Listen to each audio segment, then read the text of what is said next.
शं वरुणः शन्नो भवत्वर्यमा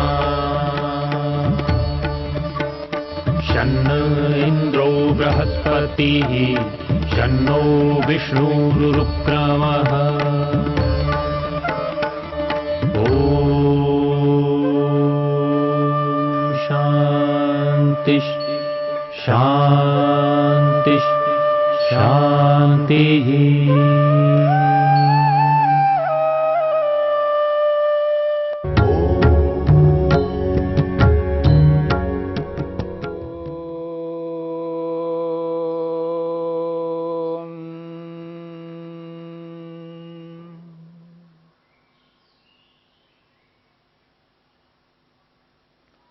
समाधिपाद के 39वें सूत्र को लेकर के हम विचार कर रहे हैं।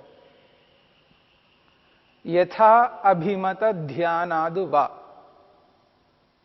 महर्षि पतंजलि ने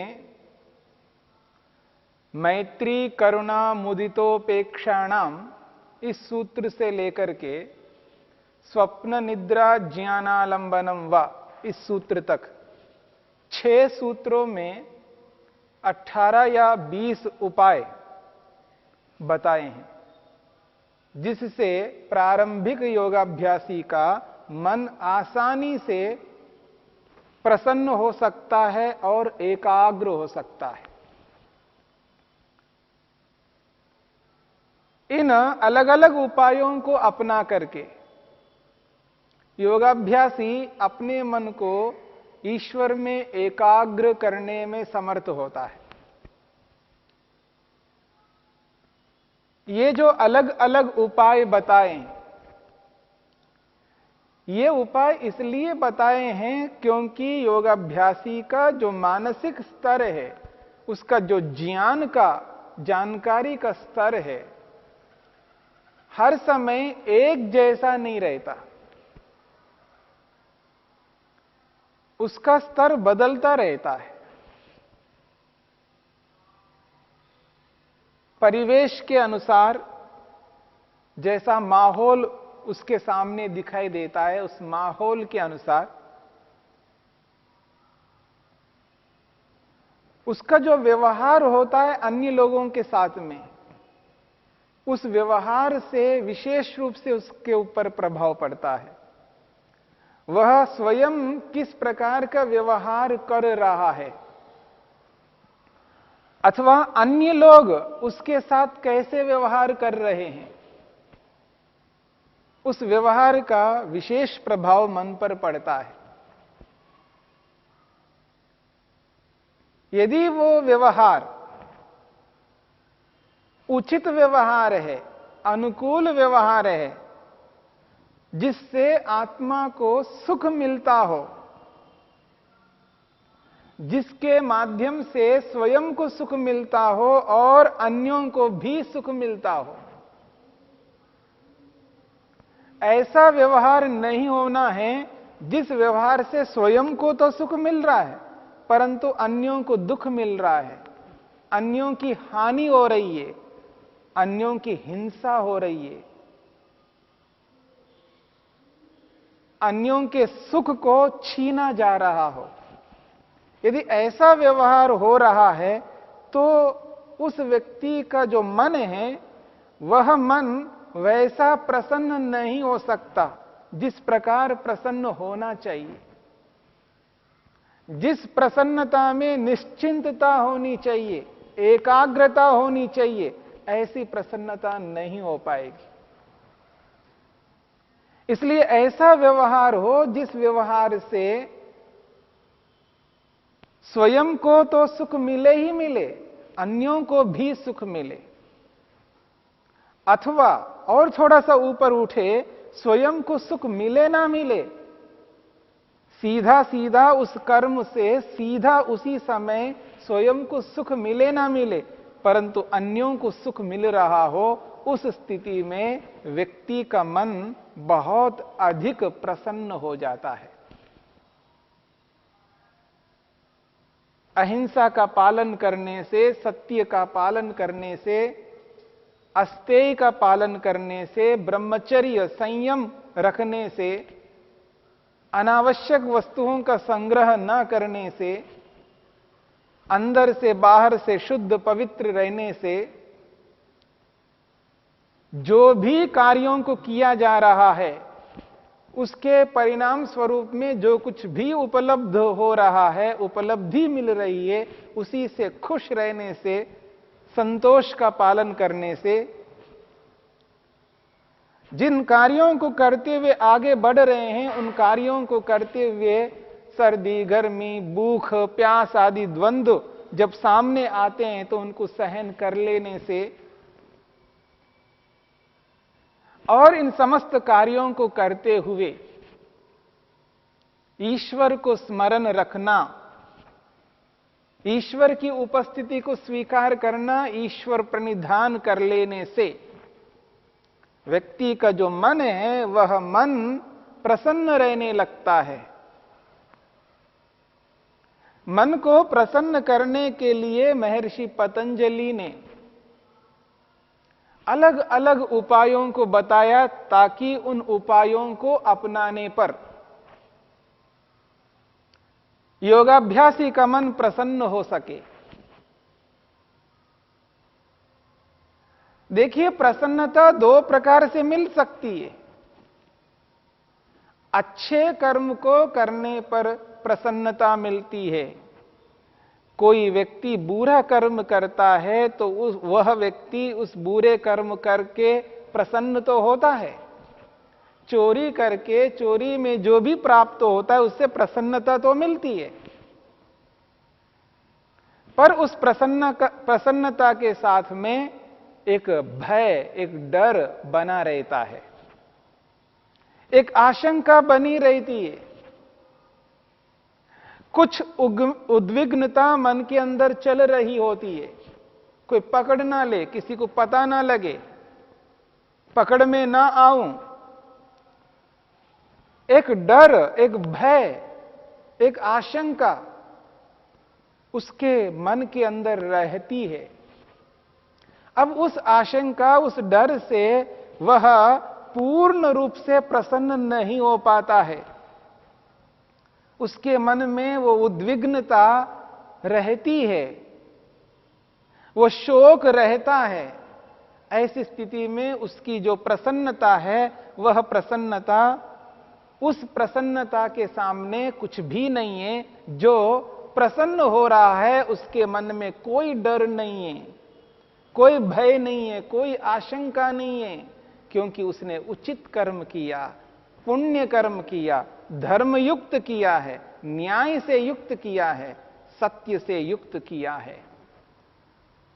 इसलिए जब व्यक्ति उचित पुण्य कर्म करता है, धर्मयुक्त न्यायपूर्वक कर्म करता है, उसका जो व्यवहार है वो न्याय, धर्म, पुण्य से युक्त है, तो उसका मन प्रसन्न होता है और पूरा प्रसन्न रहता है। उस प्रसन्नता को लाना है, ऐसे कर्म को करना है, ऐसी क्रिया करनी है जिस क्रिया से, जिस कर्म से मन पूर्ण रूप से प्रसन्न हो। उस प्रसन्नता में उद्विग्नता किसी कोने में ना रहे, कोई भय, शंका मन के अंदर ना रहे, ऐसा कर्म करना है। और इस बात को सभी लोग जानते हैं, पहचानते हैं, समझते हैं।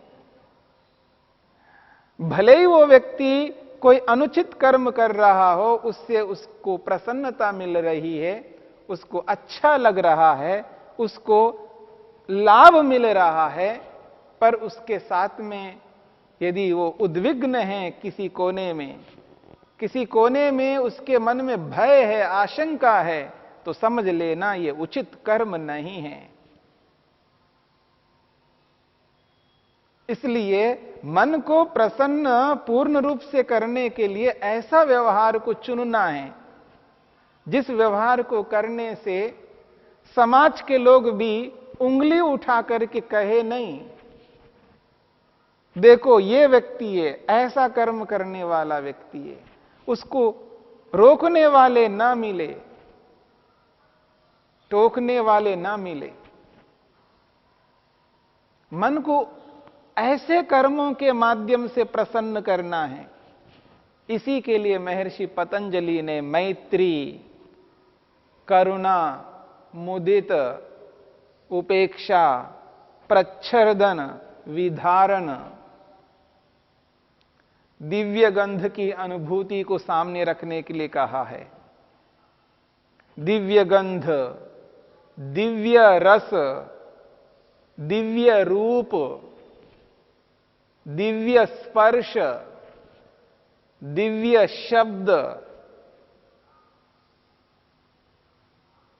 महतत्व रूपी बुद्धि, जिसमें मन को एकाग्र करने की बात कही है, मन को समझने की बात कही है, अहंकार को समझने की बात कही है, आत्मा में मन को एकाग्र करने की बात कही है।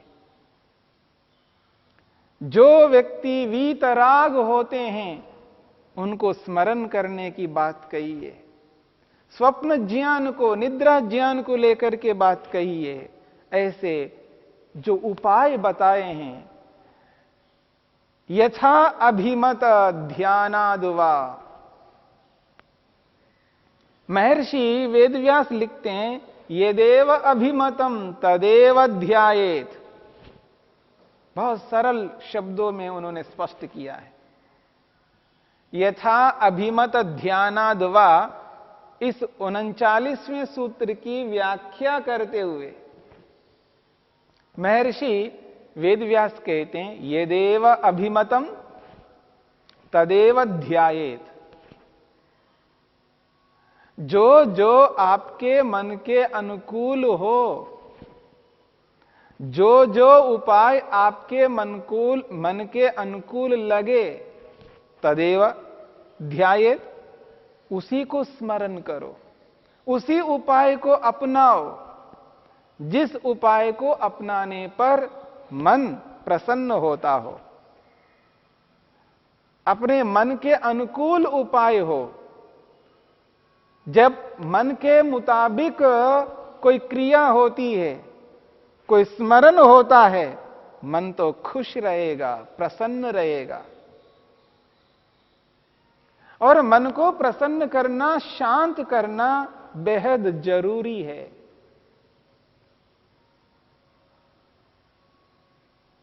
जब मन के अंदर प्रसन्नता आती है तो समझ लेना सात्विकता उभर करके आ रही है। मन की सात्विकता को उभारना जरूरी है। यदि ऐसा नहीं करते हैं, राजसिकता उभर करके आ जाएगी या तामसिकता उभर करके आएगी। उस स्थिति में मन उद्विग्न होगा, चंचल होगा, या मन खोया खोया सा लगेगा। इसलिए इस बात को समझ करके चलना है, ऐसी क्रिया करनी है, ऐसा स्मरण करना है, ऐसे उपाय को अपनाना है जिस उपाय को अपनाने पर मन प्रसन्न हो जाए, यानी मन के अंदर वो सात्विकता उभर करके आ जाए। जब मन के अंदर सात्विकता उभर करके आ जाती है तो मन शांत हो जाता है, क्योंकि सात्विकता में ही शांति मिलती है, सात्विकता में ही प्रसन्नता होती है, और उसी सात्विकता में ही मन एकाग्र होता है। क्योंकि प्रसन्न होते ही सात्विकता के अंतर्गत मन शांत होता है तो मन स्थिर होने लगता है। मेरी बात को पकड़ने का प्रयास करना। जब व्यक्ति प्रसन्न होने लगता है तो शांति मिलने लगती है, यानी मन शांत होता है, इधर उधर दौड़ना उसका बंद हो जाता है। इधर उधर के विषयों में मन दौड़ नहीं लगाता, क्योंकि उस प्रसन्नता में शांत होता है। उस शांति की स्थिति में मन इधर उधर दौड़ नहीं लगाता, क्या करता? स्थिर होता है, स्टिल हो जाता है, रुक जाता है मन।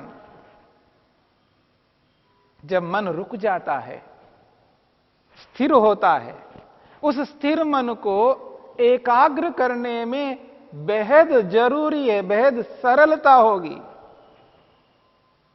जब मन स्थिर होता है, स्थिर मन को किसी विषय में एकाग्र करना सरल हो जाता है, और हमें यही चाहिए।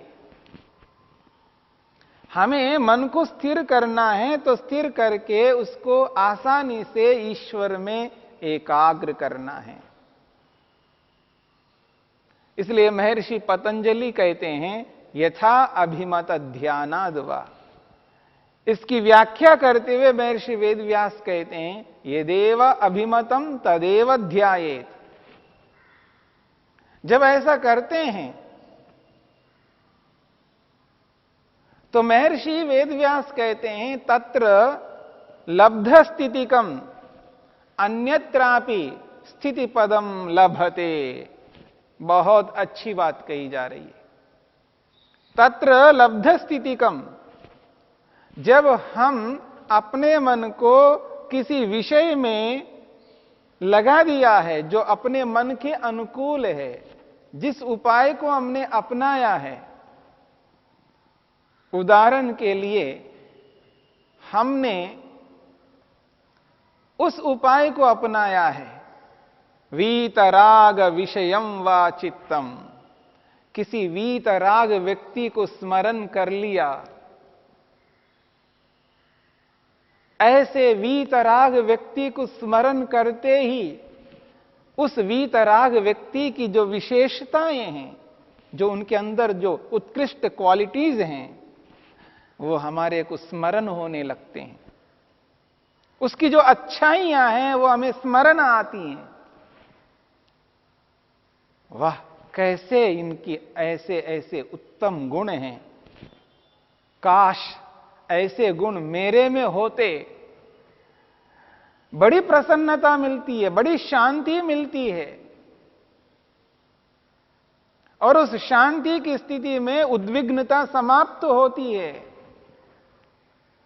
और उस शांति में, उस प्रसन्नता में मन इधर उधर दौड़ लगाना बंद कर देता है। जो मन भाग रहा था, अलग अलग विषयों में भटक रहा था, रोकने पर रुक नहीं रहा था, अब तो वो स्वतः रुक गया है, स्वतः स्थिर हो गया है। तो मन को स्थिर करना है, ऐसे उपाय को अपनाना है जिस उपाय को अपनाने पर मन स्थिर होता है। और जैसे ही मन स्थिर हो जाता है, तत्र लब्ध स्थितिकम अन्यत्रापि स्थिति पदम लभते। जब वहां स्थिर हो गया मन, तो आसानी से उस स्थिर मन को पकड़ करके, यानी अंदर ही अंदर भावना से उस मन को ईश्वर में एकाग्र करना है। जब उसको ईश्वर में एकाग्र कर देते हैं तो ईश्वर के साथ हम आबद्ध हो जाते हैं। तब हमारा ध्यान ध्यान के रूप में चल पड़ता है। यथा अभिमत ध्यानाद वा।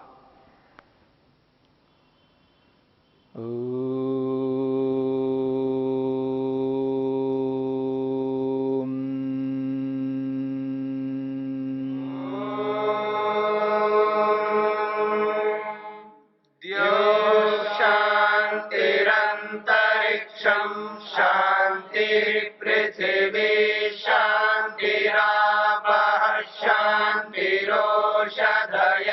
शांति वनस्पतयः शांतिर्विश्वे देवा शांतिर्ब्रह्म शांति सर्वं शांति शांतिरेव शांति शांति